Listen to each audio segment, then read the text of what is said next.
DPI episode malam ini, Liverpool ngapa dah? Apa secepat itu harus berpisah dengan Arne Slot?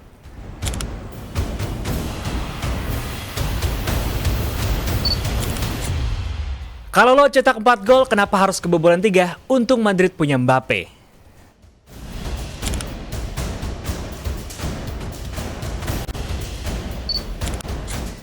Sepuluh tahun rekor buruk Arsenal saat jumpa Munchen berakhir. Chelsea korban selanjutnya, selengkapnya hanya di Dewan Pandit Indonesia.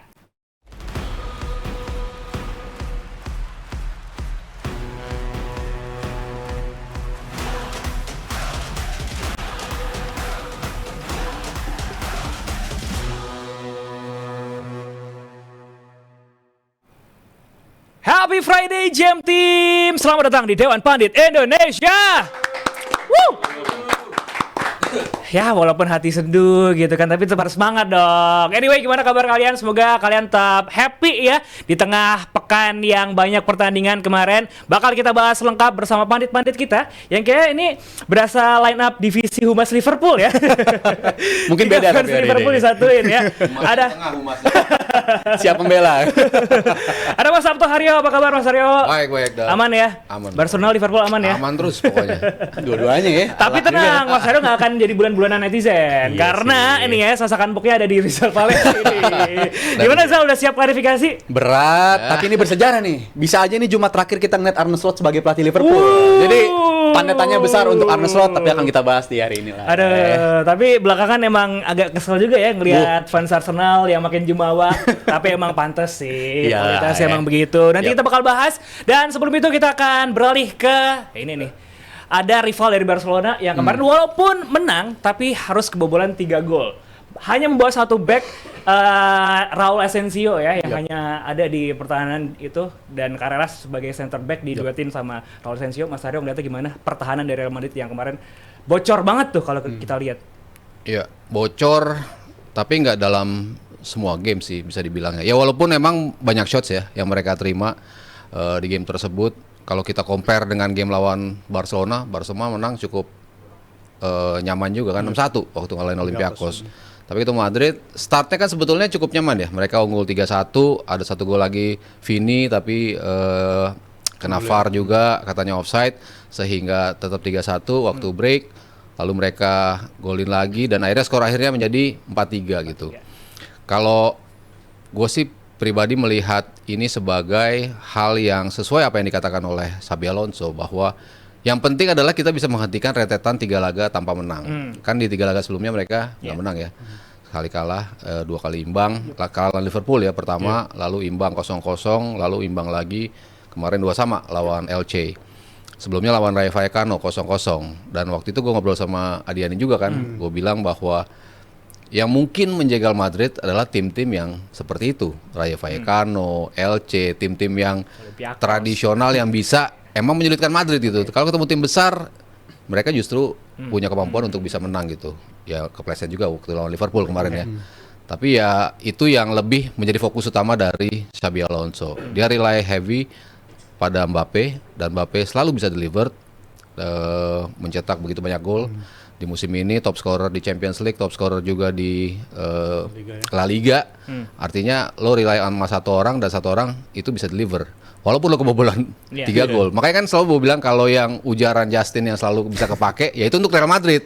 Lo kebobolan 3 tapi lo bisa golin 4. Nah kalau Real Madrid dari zamannya Ronaldo botak pun seperti itu gitu. Mereka menangnya besar-besar walaupun kebobolannya besar juga gitu. Jadi gue nggak heran karena setup dari Real Madrid nggak pernah rely heavily on defense gitu. Jadi mereka biarkan flare di depannya itu berjalan sesuai dengan karakteristik masing-masing dan mereka bisa mencetak gol, dan itu yang penting buat Xabi Alonso. Yang utama lagi adalah dia mencoba menghadirkan authority ketika orang sudah mulai mempertanyakan, lo bisa nih pegang ruang ganti. Ada Brazilian sekarang kan, ada Endrick sama Rodrigo yang jarang dimainin. Ada Vini yang mulai sering dirotasi, ada ketidakpuasan dari kubu Brazil di situ. Tapi Xabi kan senior juga, abang-abangan juga kan. Ketika dia bilang, ini gue bukan rookie, gue udah lama di sepak bola, gue udah di banyak tim menjadi juara. Gue pernah di Real Madrid juga pas mendapatkan La Decima, dan juga gue pernah melatih juga di Sociedad dan juga di Real Madrid gitu. Jangan lo anggap gue nggak bisa handle ini. Makanya dia langsung temuin, dia ngobrol sama pilar-pilar utama lah ya, Iya.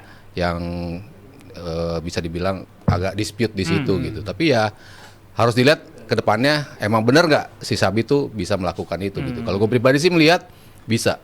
Ini pelatih yang cukup punya kualitas untuk bisa melakukan itu. Jadi ya hasilnya tidak terlalu penting kemarin. Yang penting adalah gimana kita bisa menghentikan 3 laga tanpa kemenangan. Ini yang menarik dari 3 pertandingan yang mereka tanpa menang itu Oke. kan sebenarnya banyak gonjang-ganjing ya. Terlebih ada pemain yang berani ngomong saya yang out atau pelatih yang out itu sosoknya kayak Vinicius. familiar tuh Zal. Sosoknya Vinicius, diduga Vinicius dia sampai sekecewa itu dan memang itu berawal justru yang gue nggak habis pikir dia datang ke kekecewaan itu setelah match El Clasico ya, yang mana itu sendiri lu menang Iya, sebenarnya, iya, tapi iya. lu kenapa harus bersikap kayak begitu? Karena gitu? diganti kan. Itu gue nggak ngerti sih mas, aneh sikap seperti Vinicius ini dan gue harap para pemain berpihak kepada Xabi Alonso. Gue harap kayak begitu, tapi kan katanya udah nggak cuma Vinicius doang, tadi Kepecah Mas Aryo ya? ada tim Brazil, lalu ada Brazil, beberapa iya, iya. pemain senior yang mengatakan mereka juga nggak puas dengan kepemimpinan dari Alonso yang terlalu disiplin katanya ya, Iya, iya. sosok pelatih yang disiplin dan itu tidak dirasakan Nggak cocok nggak sama Gen Z bagi kali ya? mereka. Jadi itu menurut gue sikap yang nggak tepat dari Vinicius, saya yang out atau Xabi yang out, dan gue harap ini ke depannya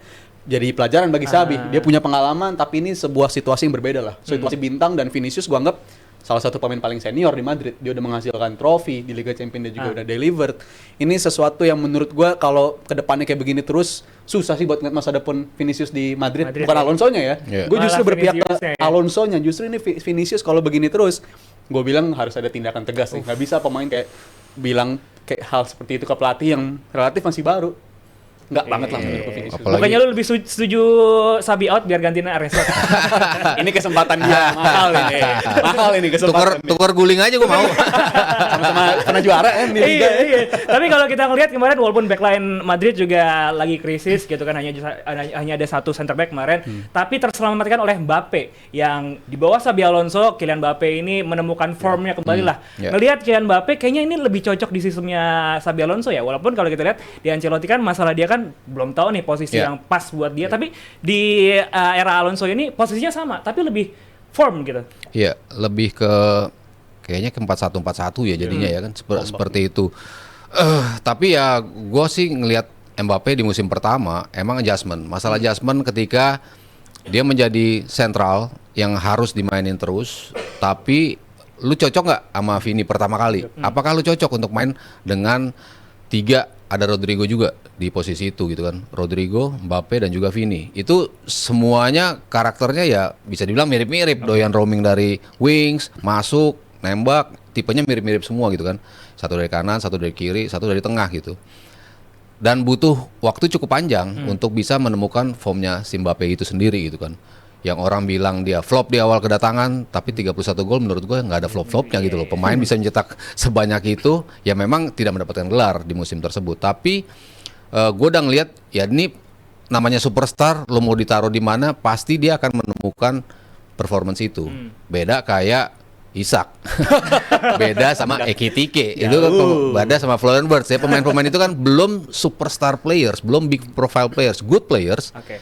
Tapi bukan superstars. Tapi superstars selevel Haaland, selevel Mbappe apalagi kan. Mbappe kan bisa dibilang abis Messi, Ronaldo mungkin ya sekarang Mbappe gitu. Orang yang bisa gendong satu tim itu kan Mbappe gitu. Jadi ya gue tetap melihat ini pasti akan menemukan formnya. Nah di bawah Xabi ada tweaking sendiri dengan agak sedikit menggeser Rodrigo. Makanya dia termasuk kubu yang kurang puas terhadap kepemimpinan sekarang, di mana kesempatannya kan justru datang ke pemain-pemain yang tadinya nggak dapat kesempatan banyak. Arda Güler jadi main di posisi itu, Kamavinga balik lagi yang tadinya udah mulai hilang, Valverde yang mulai kehilangan tempat di tengah tapi dia digeser ke sisi kanan. Jadi banyak pemain-pemain yang tidak puas dengan performance-nya. Tapi ya selama seperti Xabi bilang, gue selama punya Mbappe, selain dari golnya, ini pemain yang punya karakter luar biasa di ruang ganti.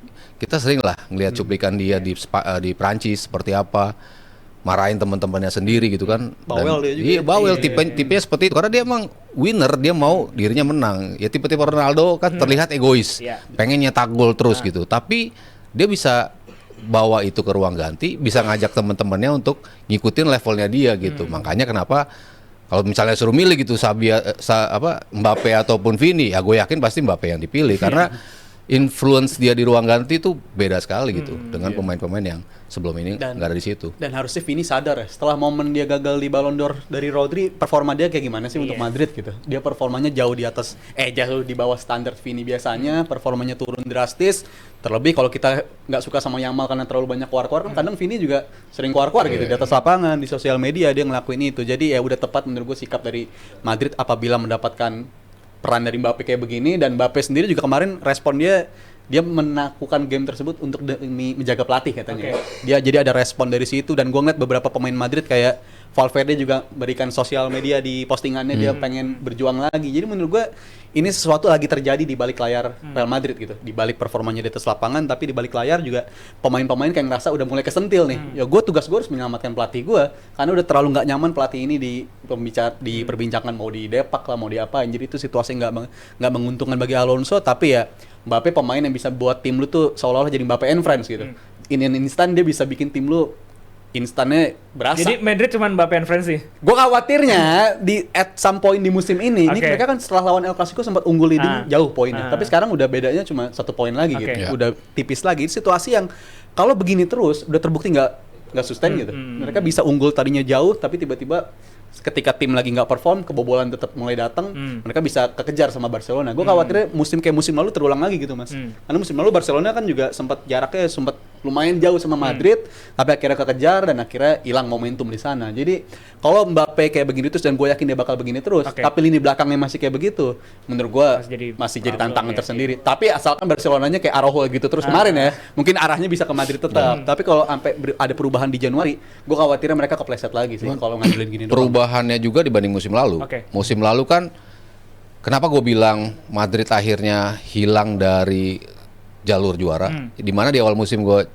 cukup yakin Madrid yang bakal menjadi juara, ya karena adjustment Mbappe di itu, dan juga cedera yang begitu banyak kan dari Courtois, yang gue selalu bilang, orang bilang cedera mulu yang jadi masalah, tapi isunya Madrid, Courtois, Eder Militao, Carvajal, everyone di lini belakang tuh bermasalah. Masalahnya di musim lalu mereka bisa cetak gol.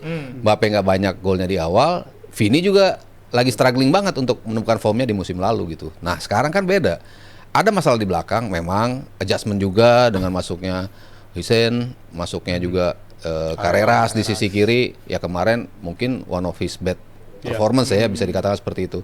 Tapi depannya bisa cetak gol, jadi gue tetap melihat Madrid sebagai tim yang sesuai dengan apa yang selalu dibilang Justin, dia kebobolan gak apa-apa, yang penting mereka bisa cetak gol, dan itu mereka selalu bisa deliver dengan gol-golnya. Tapi kalau untuk persaingan juara di UCL, Mas Aryo, apakah musim ini masih bisa on track untuk menuju juara Champions lagi? Masih. Masih? Gua kalau misalnya Dengan berbagai macam krisis yang terjadi tadi masalah. menunjuk 4 semifinalis, itu kan gue salah satunya memang Madrid gitu kan. Madrid, PSG, Munchen, Arsenal.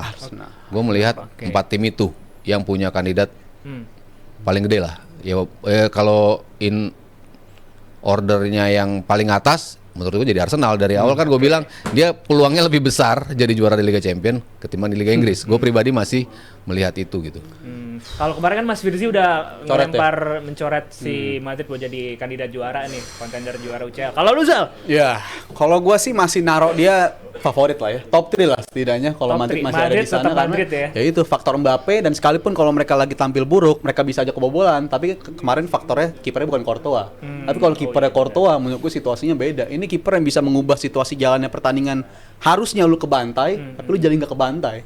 Bisa juga harusnya lu kalah, lu jadi nggak kalah. Liverpool lawan Madrid harusnya itu berapa kosong menurut gua. Iya. Tapi lu ada punya Courtois, ini kiper yang kalibernya bisa ngubah jalannya pertandingan gitu. Jadi ketika momen mereka udah full tim, mereka menurut gua harus jadi kandidat lagi. Dan di game lawan kemarin, inilah uniknya punya tren ya, yang mana dia kalau defense nggak terlalu oke banget. Tapi passingnya emang. Tapi lu punya kompensasi, dia bisa keluar dari tekanan segampang itu. Dia bisa ngirim bola langsung diagonal jauh. Jadi lu ketika momen lu kepres, lu bisa keluar dari tekanan. That's why gue selalu bilang dari awal musim, ini pemain paling dikangenin sama Liverpool nih. Pemain yang bisa nyaman keluar dari tekanan, dan oke defense-nya jelek, tapi lu punya kompensasi. Kalau lu pengen tadi masa pekot Justin, kebobolan sekian tapi lu bisa golin sekian, ya lu beruntung lu punya tren. Dia bisa cheat code, ngirim bola langsung ke Mbappe dan bisa jadi gol. Dan itu menurut gue udah jadi game plan yang kalau tren bisa fit terus, menurut gue dia punya kesempatan buat nyingkirin Carvajal lah. Karena sejauh ini kan Carvajal masih favorit, tapi kalau performanya kayak begitu terus menurut gue dia punya kesempatan. Kangen nih kayak Rizal sama Trent. Banget, kalau dibilang kangen mah banget gue. Mas Kalau Arya Mas setuju Trent- sama apa yang dibilang Rizal tadi, di mana Trent juga adalah salah satu faktor di tangan Xabi Alonso bisa keluar dari tekanan segala macam. Iya. Ini kan pemain yang memang atribut defense-nya nggak setebel itu ya. Kita selalu bisa identify masalah Liverpool. Ketika kebobolan pasti ada dari Trent sebabnya gitu kan. Ketika dia dioper bola behind the defense pasti dia keteteran, suruh ngejar balik, speednya dapet tapi positioningnya suka keliru gitu untuk bisa menghalau itu untuk menjadi gol gitu. Tapi in terms of kontribusi ke depan, progression ball ke depan, switch play dari kanan ke kiri dan kirinya yang ngejar bola monster semua gitu, modelan begitu. Jadi emang gue bilang kan Trent datang ke Madrid itu udah auto posisi kanan karena udah auto bakal nyetel langsung lah gitu karena dia emang gaya bermainnya seperti itu. Kalau Carvajal mungkin butuh sampai ke byline untuk bisa ngoper. Kalau Trent tuh masih di wilayah lo udah bisa memberikan bola yang se-deadly apa yang diberikan Carvajal, tapi lo nggak perlu jauh-jauh ke depan seperti itu gitu. Ngecit. ya. Jatuhnya ngecit nih kalau Ini punya dia Trent. nostalgia Trent nih kayaknya nih ya. Tapi kalau tadi kita ngomongin soal ini pertahanan Madrid yang lemah, nah ini buat JM Team nih jangan sampai akinya lemah juga nih, karena pernah nggak sih kalian lagi pagi-pagi nih mau berangkat ke kantor, berangkat kerja, starter mobil malah ngadat. Nah itu tandanya aki kamu udah lemah. Sekarang udah ada solusinya, ada yang namanya aki GeForce. Produk asli Indonesia tapi kualitasnya kelas dunia. Nah, aki GeForce ini dirancang khusus buat iklim tropis Indonesia. Jadi tahan panas, tahan macet, dan kuat di kondisi jalanan kita. Sekali starter, langsung nyala deh. Ada pilihan maintenance free, jadi kamu nggak perlu isi air aki lagi, tinggal langsung pakai aja. Variannya juga lengkap, dari motor harian sampai mobil SUV, semuanya ada. Jadi langsung aja cek di geforcesantini.com atau Instagram di @geforce_id. Jadi kalau pengen aki yang awet, kuat, dan siap nyala kapanpun, pilih GeForce aki jagoan Indonesia. Top class.